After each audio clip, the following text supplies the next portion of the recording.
We got This Week in Freight powered by my friends over at DAT, and we are doing a dry van analysis today. And like with all of these lanes, you guys, this is 100% viewers submitted, all right? All we're doing here is helping you guys understand that most freight markets historically perform the same throughout the year. There's going to be peaks and valleys and everything. And we got to find that stuff because we got to find the solution. Like that's our literal job. And that's what our customers are expecting for us. So today's lane is Dallas, Texas to Denver, Colorado. And for those of you out there who are not aware, Denver historically is a bad market to go into because there's just not a lot of freight coming out of there. It's the Florida of the Rocky Mountains, put it that way.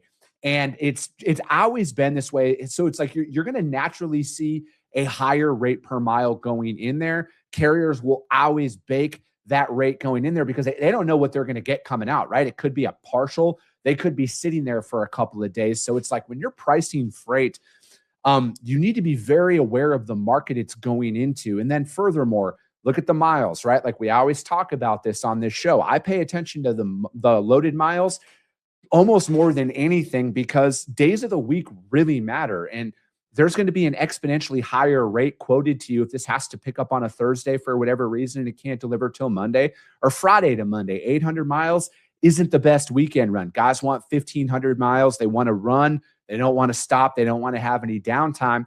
And especially going into Colorado, they might be sitting there coming out, right? So you're going to bake that in. But some points of emphasis here, right? If we look at the 1 year marker here, it's sitting at about 2,300 is what this lane is paying. And again, I'm not telling you guys what to quote, but if we look at March of 2025 compared to March of 2026, there's a big jump here, right? Like $700 big.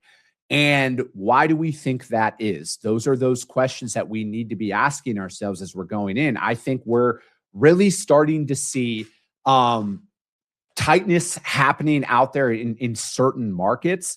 And I'm almost like starting to draw a lot of parallels between the non-domiciled CDL enforcement, some of those states that you're seeing who are doing it very, very religiously.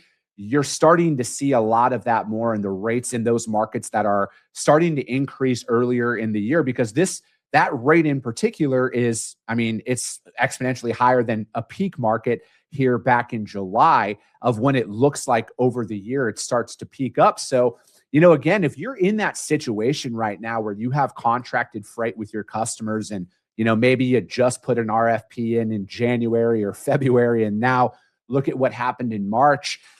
Again, I like to be the last to kind of wave the white flag in certain situations, but depending on what you bid on this, I don't know if this lane is going to drop anytime soon. Again, if we're looking at historical freight markets, all right, the Colorados of the world, the Floridas of the world, outside of produce season, a lot of those lanes are going to be disproportionately higher than others due to the fact that the markets coming out are so bad. And, you know, if there's a lacking capacity at all, you guys are not going to take that freight.